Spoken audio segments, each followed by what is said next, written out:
नमस्कार दोस्तों, prudent education में आपका स्वागत है। आज हम बात करेंगे मनोविज्ञान के प्रमुख संप्रदाय एवं शिक्षा में उनके योगदान का। इससे कम से कम 2 से 3 प्रश्न अवश्य पूछे जाते हैं। तो सबसे पहले हम बात करते हैं संरचनावादी संप्रदाय के, स्ट्रक्चरलिज्म। इसके जो प्रवर्तक हैं विलियम वुंट और एवी टिचनर हैं। प्रथम प्रयोगशाला की स्थापना की, मनोवैज्ञानिक प्रयोगशाला थी। उसमें जो है बालक की शिक्षा पर विशेष ध्यान देने के लिए इन्होंने एक मनोवैज्ञानिक प्रयोगशाला की स्थापना की, जो जर्मनी के लिप्जिंग शहर में इन्होंने इस मनोवैज्ञानिक प्रयोगशाला की स्थापना की थी।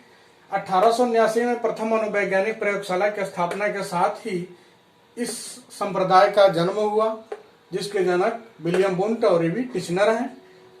इस संप्रदाय को अंतर्दर्शनवाद भी कहा जाता है। यह संप्रदाय अध्ययन की वैज्ञानिक पद्धति और उसके उपयोग पर बल देता है। संरचनावादी संप्रदाय में मानसिक तत्वों का बताया कि मनुष्य की चेतना में महत्वपूर्ण योगदान है। यानी संरचनावादी संप्रदाय ने यह बताया कि मानसिक तत्वों का मनुष्य की चेतना में महत्वपूर्ण स्थान होता है। और इन्होंने चेतना के 3 तत्व बताए। नंबर 1 संवेदना, जिसका संबंध प्रत्यक्षीकरण से होता है। दूसरा तत्व बताया प्रतिभा, जिसका संबंध विचारों से है। तीसरा तत्व भाव बताया, जिसका संबंध संवेगों से है। हमारा जो दूसरा संप्रदाय है प्रकार्यवाद या कार्यात्मकवादी संप्रदाय। इस संप्रदाय का जन्म संरचनावाद के प्रतिक्रिया स्वरूप हुआ। इसका जन्म अमेरिका में हुआ। इसके जो परिवर्तक थे विलियम जेम्स। प्रकार्यवाद डार्विन के विकासवादी सिद्धांत का अनुसरण करता है, या कहें कि कार्यात्मकवादी संप्रदाय जो पर डार्विन के विकासवादी सिद्धांत का प्रभाव पड़ा। इसकी जो दार्शनिक पृष्ठभूमि है प्रयोजनवाद है।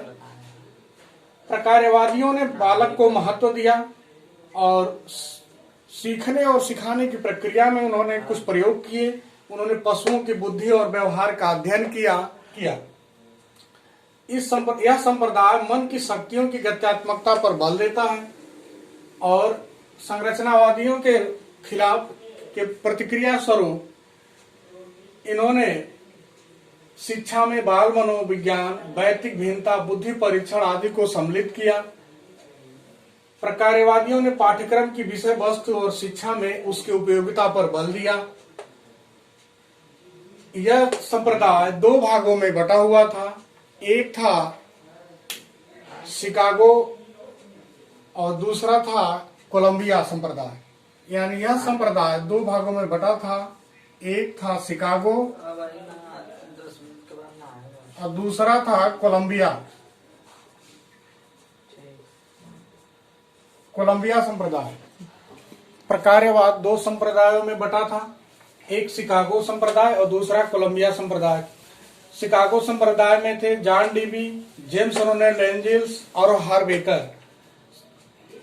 जॉन डीवी ने मनोविज्ञान के क्षेत्र में मन और बुद्धि की उपयोगिता पर बल दिया। जेम्स रोनाल्ड एंजिल्स ने प्रकार्यवाद की व्याख्या की और बताया कि इसका संबंध यानी प्रकार्यवाद का संबंध प्रक्रिया से है। हार्वेकर ने मनोविज्ञान को मानसिक क्रियाओं का विज्ञान बताया। वहीं कोलंबिया शाखा के थॉर्नडाइक, जेम्स कैटल एवं रॉबर्ट वुडवर्थ प्रमुख मनोवैज्ञानिक थे। थॉर्नडाइक ने बुद्धि मापन और अधिगम प्रक्रिया पर विशेष बल दिया।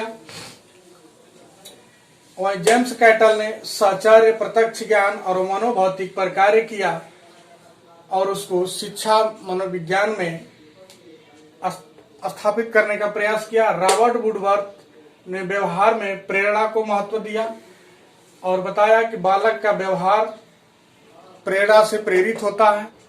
संरचनावाद और प्रकार्यवाद के विरोध में 20वीं शताब्दी में यानी 1912 के आसपास यानी 1912 में व्यवहारवाद आया। इसके प्रवर्तक थे जेबी वाटसन। इसके समर्थक अन्य मनोवैज्ञानिक थे मैक्स मेयर, हल, टालमैन व वी.एफ. स्किनर। व्यवहारवाद रूसी मनोवैज्ञानिक पावलोव के परीक्षणों पर आधारित था। व्यवहारवादियों ने शिक्षा में पूर्व नियोजित अधिगम का विकास किया। और त्रुटि के नियम को अधिगम में शामिल किया। यानी त्रुटि के नियम को अधिगम में शामिल व्यवहारवादियों ने किया। इन्होंने व्यवहारवादियों ने पशु और मनुष्य दोनों पर प्रयोग किए, सीखने के सिद्धांतों का प्रतिपादन किया और इन्होंने सीखने के सिद्धांतों में बताया कि व्यवहार स्वाभाविक होता है और व्यवहार अर्जित किया जा सकता है। इसके साथ साथ व्यवहारवादियों ने वातावरण में उत्तेजना के कारण प्राणी अनुक्रिया करता है। यानी यह बताया कि वातावरण में जो बालक होता है या व्यक्ति अनुक्रिया करता है, यानी शिक्षा प्रणाली में उत्तेजित अनुक्रिया सिद्धांत का भी प्रतिपादन इन्होंने किया। शिक्षा प्रणाली में उत्तेजना अनुक्रिया सिद्धांत का प्रतिपादन भी व्यवहारवादियों ने किया। सिद्धांत का प्रतिपादन व्यवहारवादियों ने किया और व्यवहारवादियों ने इंद्रिय शिक्षण पर बल दिया। इंद्रिय शिक्षण पर भी बल दिया।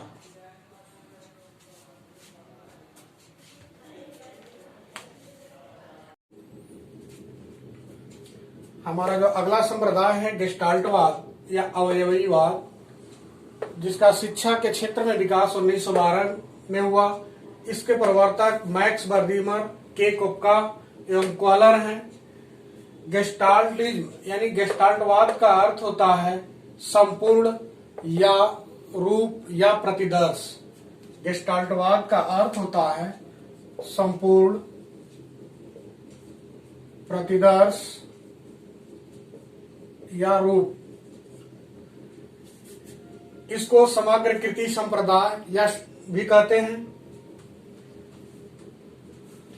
कोई व्यक्ति किसी वस्तु को, यानी इस संप्रदाय का विचार था या इस संप्रदाय के मनोवैज्ञानिकों के अनुसार कोई भी व्यक्ति किसी वस्तु को उसके समग्र रूप में देखता है या ग्रहण करता है। यह संप्रदाय मानसिक अध्ययन में समग्रता और अखंडता के सिद्धांत पर बल देता है। गेस्टाल्टवाद के अनुसार शिक्षा पूर्ण से अंश की ओर दी जानी चाहिए। यानी गेस्टाल्टवाद के अनुसार शिक्षा पूर्ण से अंश की ओर दी जानी चाहिए। बुद्धि ही सूझ या अंतर्दृष्टि का आधार होता है।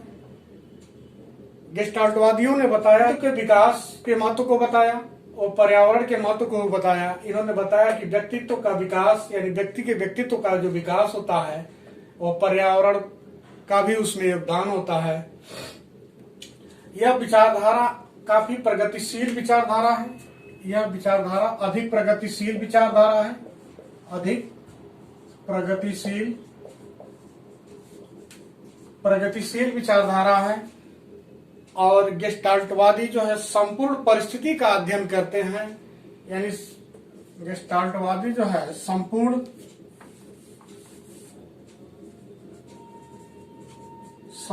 परिस्थिति का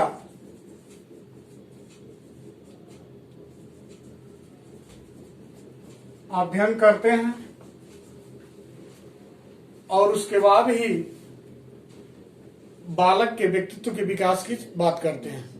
जो हमारा अगला संप्रदाय है शिक्षा संप्रदाय, मनोविश्लेषणवादी संप्रदाय या साइको एनालिसिस, यह संप्रदाय 1896 में अस्तित्व में आया। इसके परिवर्तक वियना के सिगमंड फ्रायड हैं। अन्य मनोवैज्ञानिक जो इस संप्रदाय से जुड़े हैं एडलर और जुंग हैं। यह मनोविश्लेषणवादी व्यवहार की संकल्पना को जन्म दिया। इन व्यवहार की संकल्पना में इन्होंने अचेतन और पूर्ण चेतन को सम्मिलित किया। अज्ञात मन की चेष्टाओं का अध्ययन करना इस संप्रदाय की विशेषता है।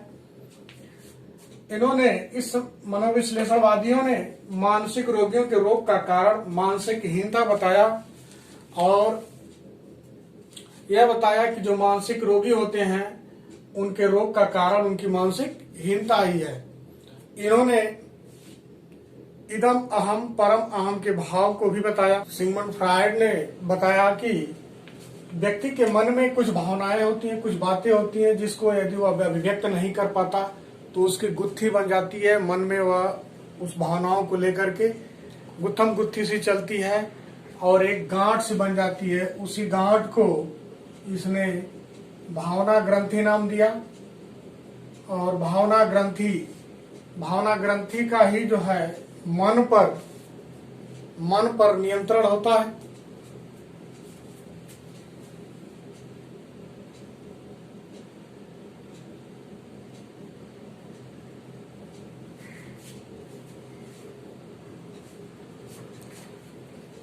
सिमोन फ्रायड ने इसको भावना ग्रंथि कहा। इन्हीं भावना ग्रंथियों का व्यक्ति के व्यक्तित्व पर प्रभाव पड़ता है। इन्हीं भावना ग्रंथियों का व्यक्तित्व पर प्रभाव पड़ता है। इन्होंने 3 बताया इसमें, इदम, अहम, परमहम। इद,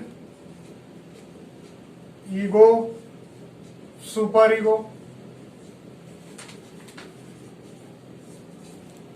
ईगो। ईद को इन्होंने अचेतन मन, और सुख का कारण होता है इसको अचेतन मन। ईद को अचेतन द्वारा प्रभावित बताया और सुख दुख दोनों में यह सक्रिय होती है। वही चेतन मन ईगो को इन्होंने चेतन मन या वास्तविक माना। ईगो को इन्होंने चेतन व वास्तविक माना, चेतन व वास्तविक। और इसको इन्होंने बताया कि यह मस्तिष्क पर नियंत्रण रखती है,